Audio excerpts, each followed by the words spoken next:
The rain beat hard against the window of the small apartment when Marina felt her legs weaken. On the phone screen, Ricardo's message was short, cold, and definitive. "I can't do this anymore. I'm sorry." She looked at the crib where Miguel, her 8-month-old baby, was sleeping. The diagnosis had arrived just 2 weeks earlier: cerebral palsy. Since then, Ricardo could barely look at his son. But she had never imagined that he would simply run away. With trembling hands, Marina picked Miguel up in her arms and allowed herself to cry for the first time since everything began. Tears fell silently as she whispered to her sleeping son, "I will never abandon you. Never." The days that followed were the hardest of her life. Marina needed to return to work. The bills would not wait, and now she was completely alone. Working as an executive assistant at Almeida Construction was her only source of income, but how would she manage with Miguel? The therapies he would need would cost a fortune. On Monday, she arrived at the office with swollen eyes, trying to maintain a professional demeanor. She was organizing documents when she received a call from the CEO's secretary. "Marina, Mr. Gabriel Almeida wants to see you." Now. Her heart raced. In 3 years working at the company, she had barely exchanged 10 words with the owner. Gabriel Almeida was known for his serious posture, quick decisions, and a fortune that made him one of the most powerful businessmen in the country. When she entered his office, Marina was surprised. Gabriel was not behind the imposing mahogany desk, but standing near the panoramic window that dominated the city. When he turned around, she noticed something different in his eyes. It wasn't the corporate coldness everyone knew. It was concern. "Marina, please sit down," he said, in a surprisingly gentle voice. She obeyed, confused. "I heard about your situation. Ricardo was an employee in the finance department before resigning last week." Gabriel paused, his dark eyes fixed on her. "He came to me wanting to sell his shares in the company. During the conversation, he mentioned your son's diagnosis and the abandonment." Marina felt her face burn with shame. Everyone would know now. She would become an object of pity throughout the company. "I know what you're thinking," Gabriel continued, walking over and sitting down in the chair beside her, not behind the desk. "But I didn't call you here out of pity. I called you because I know exactly what you're going through." He took a deep breath before continuing. "My younger sister, Laura, had cerebral palsy. My parents dedicated their lives to her, and I grew up watching every challenge, every small victory that was a huge achievement. Laura passed away 5 years ago, but she taught me more about love and courage than anyone else ever could." Marina felt tears well up in her eyes again. "I want to help you and Miguel," Gabriel said firmly. "Not as charity, but because I know you are an exceptional professional and a mother who will not give up. I want you to continue working here, but with flexible hours. I will cover all the costs of Miguel's therapies: physical therapy, speech therapy, occupational therapy, everything he needs. And I will provide a professional caregiver for when you are working." Marina was left speechless. This couldn't be real. "Why would you do this?" she managed to ask, her voice breaking. Gabriel looked at her with an intensity that made her feel as if he could see straight into her soul. "Because I know you would never ask for help, but you deserve to receive it. And because I believe that when we have the power to change someone's life for the better, we have the obligation to do so." At that moment, under the gaze of that powerful man who showed a heart that few people knew, Marina felt a spark of hope ignite in her chest. She didn't know it yet, but that was only the beginning of a journey that would completely transform her life. 3 months had passed since that conversation that changed everything. Marina still woke up some mornings thinking it had been a dream, but reality always confirmed itself when she saw the adapted van Gabriel had arranged to pick her up for work, or when she arrived at the state-of-the-art rehabilitation clinic where Miguel attended his therapies. The little boy was making progress. Slowly, but he was. The physical therapist, Dr. Helena, always highlighted every small improvement with genuine enthusiasm. "Look, Marina. Miguel held his head steady for almost 10 seconds today, and Marina celebrated each of those victories as if they were Olympic medals. What surprised her, however, was Gabriel's increasingly constant presence in their lives. It wasn't just the financial support, he genuinely cared. He showed up at Miguel's therapy sessions, asked the doctors questions, and brought adapted toys he personally researched. "This one stimulates motor coordination," he explained one afternoon, showing a colorful toy. "I read about it in a pediatric neurology article." Marina watched him in disbelief. That powerful man, who ran a billion-dollar company, spent his nights reading articles about cerebral palsy? "Gabriel, you don't need to do all this," she said softly. "You already do so much for us." He looked at her with those dark eyes that seemed to carry storms of emotion. "I want to do this, Marina. You don't understand. When Laura died, I felt like I failed her.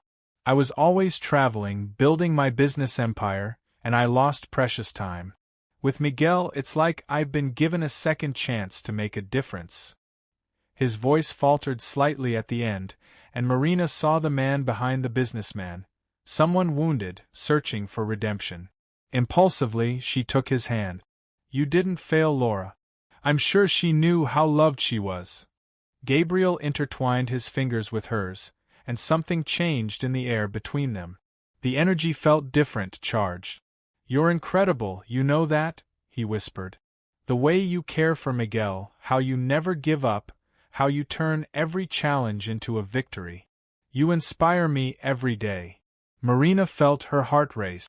She couldn't be feeling what she was feeling. He was her boss, her benefactor.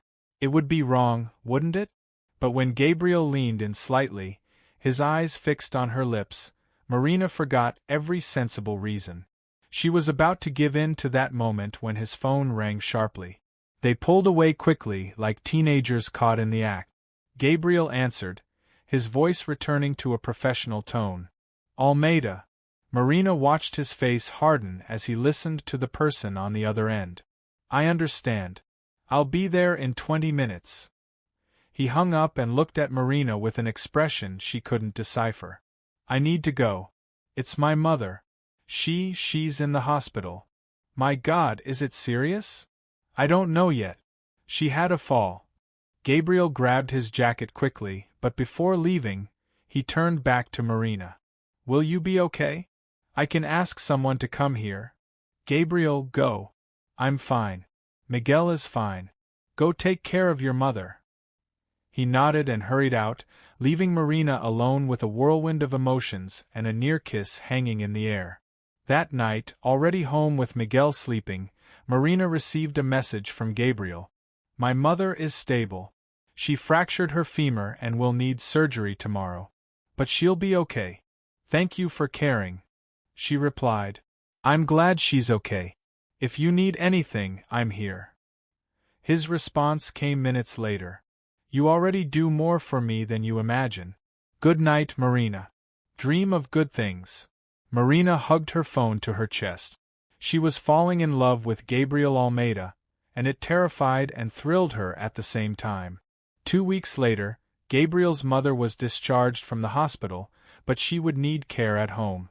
That was when he made an unexpected proposal during a work meeting. "Marina, I need to temporarily move to my mother's house to take care of her during her recovery. It's in Campos do Jordão, about 2 hours from here." He paused, nervous in a way she had never seen before. "I wanted to know if you and Miguel would like to go with me. The house is huge, fully equipped, and it would be easier for us to keep working together. You would have your own space, obviously." Marina was in shock. Living in the same house as Gabriel? I don't know, Gabriel. It's a lot." "Think about Miguel," he interrupted gently. "The air there is better, there's a huge garden where he could do therapy outdoors. I have an excellent rehabilitation clinic in the city. And you'd be close to work, since I'll manage everything remotely from there anyway." He had thought of everything. He always did. "It might be good for him," Marina admitted, torn between reason and her heart. "Then it's decided." We're moving this weekend. And just like that, 3 days later, Marina found herself entering a stunning mansion surrounded by mountains, her son in her arms and her heart completely unprotected in the presence of a man who made her question everything she thought she knew about love. What she didn't know was that the house held secrets that would soon come to light, and that Ricardo was about to reappear with a vengeance that threatened to destroy everything. The morning in Campos do Jordão dawned cold and foggy. Marina was in the garden, watching Miguel interact with the local physical therapist Gabriel had hired. The boy, now 11 months old, smiled as he tried to reach a colorful toy. Every movement was a victory. "He's developing very well," Dr. Helena had said at the last evaluation. "Above expectations, actually. Love and dedication make all the difference." Marina smiled to herself. Love certainly was not lacking, from her and from Gabriel, who had surprisingly become a father figure to Miguel. Every morning, before starting work, he spent an hour with the boy, talking, playing, stimulating him. "Good morning." Gabriel's deep voice behind her made her turn around. He was holding a cup of coffee in each hand, offering one to her. "I thought you might need fuel." "Thank you." Their fingers touched when she took the cup, and that familiar spark ran through her body. Over the past few weeks, the tension between them had intensified. Prolonged glances, accidental touches that didn't seem so accidental, conversations that stretched late into the night. But neither of them dared to cross that line. "My mother is better today," Gabriel commented, watching Miguel. "I think having you in the house is helping her recovery. Mrs. Helena wouldn't stop talking yesterday about how cute Miguel is." Marina laughed. She asked to hold him. "It was very sweet. She always wanted grandchildren." Gabriel's voice grew distant. "But after Laura died, I think she lost hope. Relationships were never my priority." Marina looked at him curiously. "Why not?" He sighed, leaning against the railing. "After Laura, I dove into business. It was easier to deal with numbers and contracts than with emotions, and the few women who were interested in me, I realized it was because of the money, not because of who I really am. That must have been lonely." "It was. Until," he looked at her intensely. "Until you." Marina's heart raced. Before she could respond, his phone rang. Gabriel answered, and his expression completely changed, hardening. "What do you mean he's here?" "I gave clear orders." He listened, becoming even more tense. "Don't let him in." "I'm coming." "What happened?" Marina asked, alarmed. "Ricardo. He's at the gate." Marina's blood froze. "What? How did he?" "I'll handle this," Gabriel said as he started walking toward the house. "Stay here with Miguel." But Marina followed him, her heart pounding wildly. 3 months without a word from Ricardo, and now he showed up? When they reached the main gate, Marina saw the man she had once loved. Ricardo looked different, thinner, with deep dark circles under his eyes, wrinkled clothes.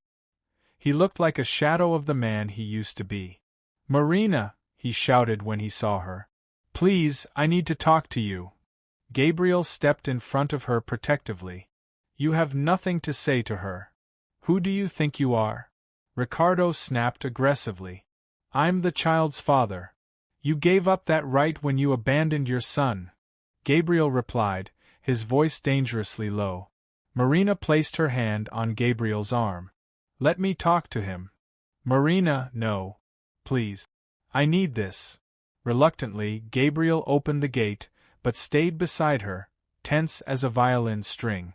Ricardo stepped closer, trying to look remorseful. "Marina, I made a terrible mistake. I panicked. The diagnosis, the pressure. I couldn't handle it. But I realized I was a coward. I want to come back, I want to know my son, I want us to be a family again." Marina felt nauseous. "Now? After 3 months? After leaving me completely alone in the hardest moments of my life?" "I was confused. But now I'm better, I went to therapy, I'm ready." "You're not ready for anything," Gabriel interrupted. You're desperate because you lost your job and found out you can't get another one in the same field after telling everyone you resigned so you wouldn't have to take care of your own son. Ricardo turned pale. How do you know? I know everything. I know you're in debt, that you lost your apartment, that you're living with a friend. Gabriel took a step forward. And I know you only came here because you found out I'm helping Marina and Miguel. You don't want your family back. You want money. That's not true.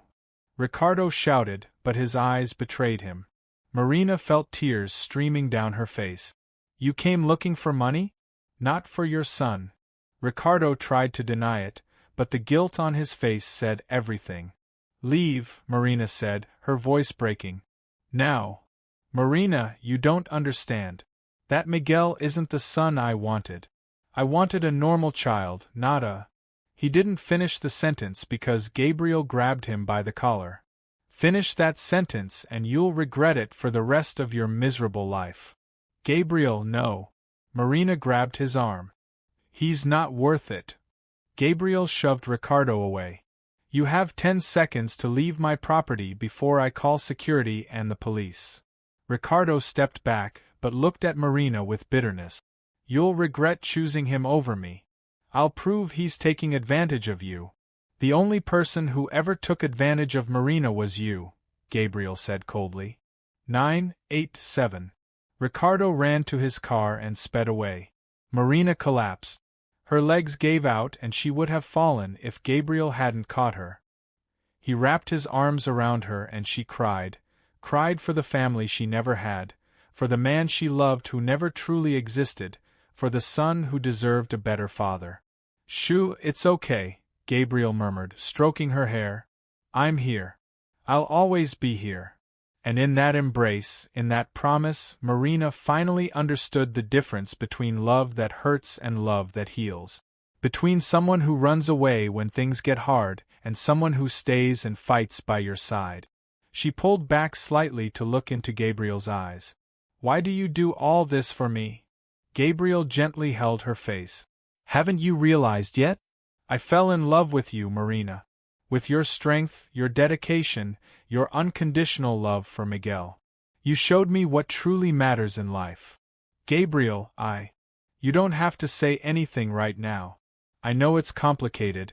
I'm your boss, your benefactor, and you just came out of a traumatic relationship. I just wanted you to know the truth. Marina held his hand against her face. I fell in love with you too. And that terrifies me. Why? Because I can't risk getting hurt again. I can't risk Miguel. I will never hurt you.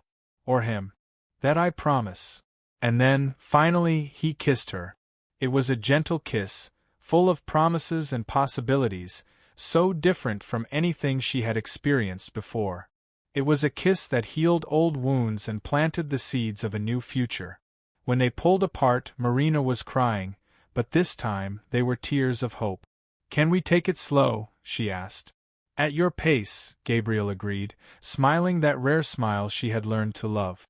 But as they walked back toward the house, hand in hand, neither of them noticed the dark car parked across the street, with someone photographing everything. Ricardo hadn't given up. He had only changed his strategy. And the storm that was approaching would be bigger than they imagined. The following days passed under an uneasy calm. Marina tried to focus on her routine, Miguel's therapies, remote work, caring for Gabriel's mother, but a constant knot sat in her stomach. Ricardo's words echoed in her mind like a bad omen. You'll regret choosing him over me. Gabriel noticed her distraction immediately. He always did. You're not sleeping, he said one night, as they reviewed documents in the living room. You've been staring at the same spreadsheet for 10 minutes. Marina sighed, closing the laptop. I keep thinking about Ricardo. I know he left, but I don't trust him. Gabriel leaned forward, his tone firm, CEO mode fully activated. And you're right not to. Men like him don't disappear, they reposition. But I want you to hear this clearly. I will not let him hurt you or Miguel. Full stop. There was something deeply reassuring in the way he spoke. Not arrogant, not impulsive. Strategic. calculated, like someone who had fought many battles and knew exactly how to win them. The next morning, the first sign that Ricardo was still lurking appeared. A sealed envelope arrived at the house. No return address. Inside, Marina found printed photos. Photos of her and Gabriel in the garden, holding hands, laughing, kissing. Her hands began to tremble. "Gabriel," she whispered. He took the envelope, scanned the contents, and his jaw tightened. He crossed a line. "There's more," Marina said, her voice shaking. At the bottom of the envelope was a printed message. "Be careful who you trust. Not everything is what it seems." Gabriel folded the paper slowly. "This is intimidation. And intimidation only works when the target feels powerless." "I don't," Marina said quietly. "But I'm scared. Not for me. For Miguel." Gabriel knelt in front of her, placing his hands over hers. "Look at me. Miguel is safe. I already contacted my legal team. Security will be reinforced. And Ricardo will not get near you again." "You sound so sure." "I am." His eyes softened. "Because I've already lost someone I loved once. I won't let that happen again." That same afternoon, Ricardo made his next move. A post appeared on social media from an anonymous account, hinting that Gabriel Almeida was involved in an inappropriate relationship with an employee, using his wealth to manipulate a vulnerable single mother. The post spread fast. Comments multiplied. Speculation exploded. Blogs picked it up. By evening, Gabriel's communications director was calling nonstop. "This is a reputational risk," she warned over speakerphone. "We need a response strategy." Gabriel remained calm. "No public statement yet. I don't react, I respond." Marina felt her chest tighten. "This is my fault. If I wasn't—" "No," Gabriel's voice cut through the room like a gavel. "This is not on you. This is a coward attacking from the shadows, because he has nothing else." But doubt crept in anyway. That night, Marina couldn't sleep. She stood by Miguel's crib, watching him breathe, when a terrifying thought crossed her mind. What if Ricardo tried to take him? The next morning, Gabriel called an emergency meeting with his lawyers. "We're filing a restraining order," he said decisively. "And we're documenting every threat, every post, every photo." He wants a war? He picked the wrong opponent. One of the lawyers hesitated. "There's another issue. Ricardo is Miguel's biological father. He could try to claim visitation rights." Marina's blood ran cold. "He abandoned us," she said. "He disappeared." "And we'll prove that," the lawyer replied. "But it won't be quick." After the meeting, Marina broke down. "I can't do this, Gabriel. I can't fight him. I'm tired." Gabriel held her tightly. "Then don't fight. Let me." She pulled back, tears streaming. "I don't want you to sacrifice your life, your reputation, because of me." He cupped her face gently. "Marina, listen to me. You and Miguel are not a sacrifice. You are my choice." Those words settled deep inside her, heavy and comforting at the same time. But fate had one more blow prepared. That evening, as Marina left the clinic with Miguel, she noticed a familiar car parked across the street. Ricardo. He didn't approach. He didn't speak. He just watched. And smiled. Marina felt a wave of pure panic. That night, Gabriel didn't leave her side. He sat beside Miguel's crib until dawn, silent, alert, ready. Because now it was clear. Ricardo wasn't just jealous. He was dangerous. The tension inside the house was palpable. Security cameras had been installed at every entrance, guards rotated shifts, and Gabriel's legal team moved fast. Very fast. Everything was handled with precision, like a company facing a hostile takeover. But this wasn't business. This was personal. Marina tried to maintain some sense of normalcy for Miguel. She sang to him during therapy, celebrated every small movement, every smile. But her eyes constantly scanned her surroundings, her body permanently on edge. Gabriel noticed everything. "You don't have to be strong all the time. he told her one afternoon as they watched Miguel nap. This isn't a KPI you need to hit. She gave a weak smile. Old habits. Survival mode. That night, the restraining order was officially filed. Ricardo responded within 48 hours. Not with lawyers. With escalation. A formal request arrived at the court claiming his right as a father to see Miguel. Attached was a statement accusing Marina of emotional instability and alleging that Gabriel was influencing her decisions using financial power. It was textbook manipulation. Classic gaslighting, Gabriel's lawyer said during the call. He's building a narrative. Marina felt sick. He's rewriting my life like I'm some incapable woman. Gabriel's tone was ice cold. And that's where he made his biggest mistake. What do you mean? I've documented everything. His abandonment. His messages. His financial irresponsibility. His threats. He's not prepared for discovery. Still, fear crept in. What if the judge believes him? Marina whispered later that night. What if they take Miguel away from me, even temporarily? Gabriel didn't answer immediately. He walked to the window, stared at the mountains, then turned back, calm, grounded, unshakable. Then we appeal. And if needed, we escalate. I don't lose when it comes to protecting my family. Family. The word hung in the air. Marina swallowed hard. You keep saying that, but we're not. I know what I'm saying, he interrupted gently. And I don't say things I haven't already decided. Before she could respond, a notification popped up on Gabriel's phone. His expression changed instantly. What is it? Marina asked. There's a leak, he said. Someone tipped the press about the custody filing. Within minutes, headlines exploded online. Billionaire CEO in custody battle with employees X. Abuse of power? The narrative was ugly. Simplistic. Cruel. Marina's chest tightened. This is destroying your life. Gabriel looked at her, completely steady. No. This is clarifying it.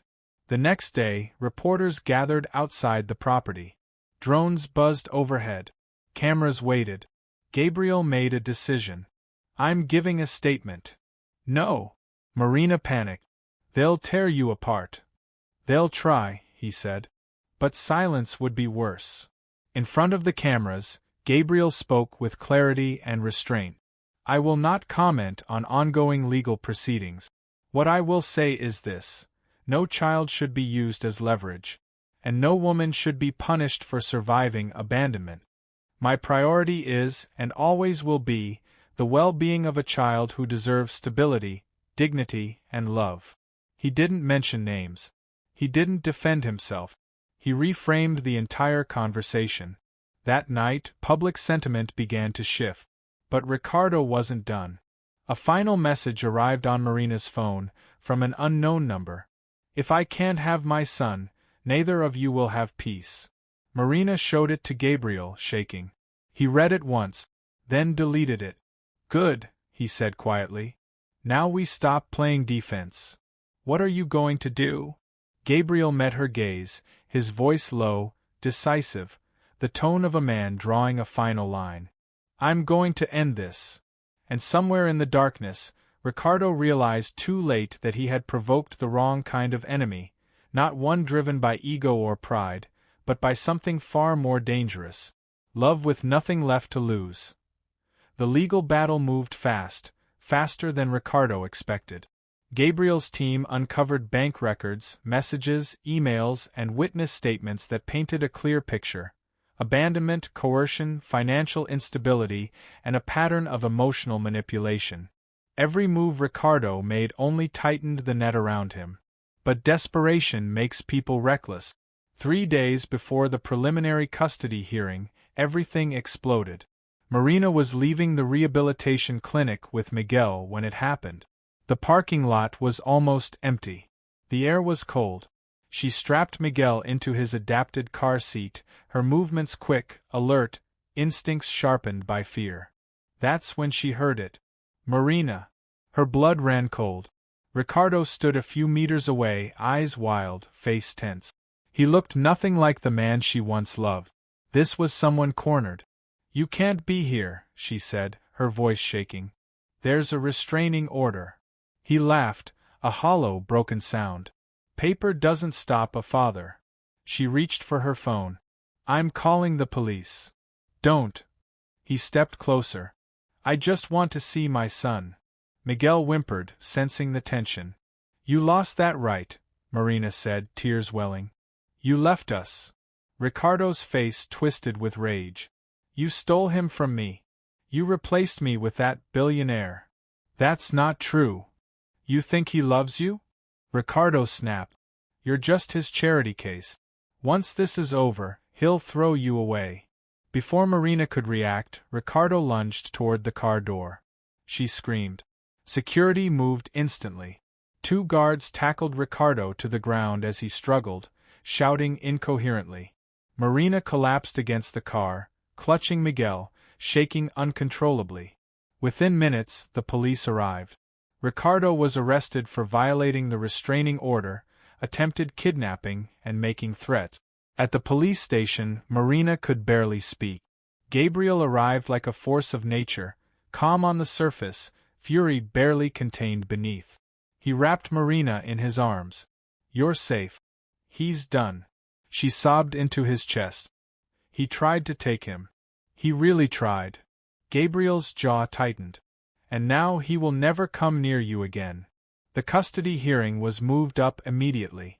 In court, Ricardo looked small. Exposed. Evidence was presented. Witnesses testified. Security footage played. The judge didn't hesitate.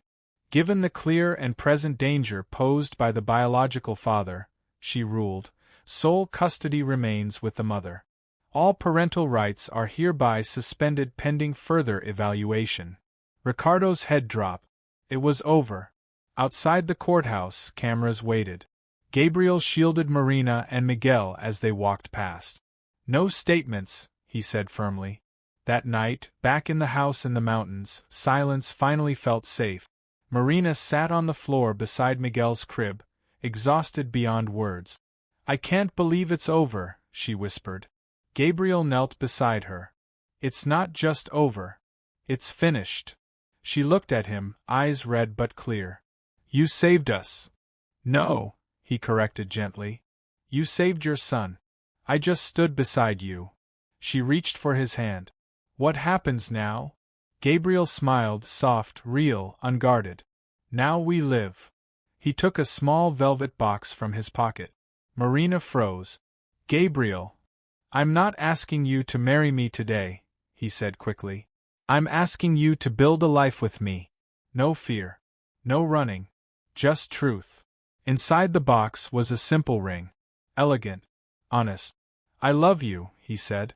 "And I love Miguel as my own." Marina's breath caught. Tears fell, but these were different. "Yes," she whispered. "I choose you."